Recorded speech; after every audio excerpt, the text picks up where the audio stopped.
Check out this free bedroom set that I scored off of Facebook Marketplace. There was a lot that needed done with it as well as water damage, but that's completely fixable. Let's get into it.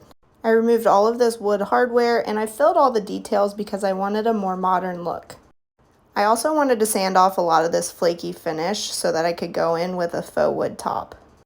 After my Bondo cured, I went ahead and sanded that off while also scuff sanding the entire piece. I went in with my favorite TSP cleaner and wiped it back with a microfiber cloth, then I got started on the faux wood finish. Here I'm using the Retique wood kit in a weathered wood finish. Since the top was damaged and not able to be stained, this is a good alternative to still get that look. I taped off the top, primed, and then went in with this paint from Sherwin-Williams. Again, here's the reminder of what it looked like before, and here it is after. I love this color paired with the new knobs, and that faux top really brought this set together. If you love seeing makeovers like this, be sure to follow along for more.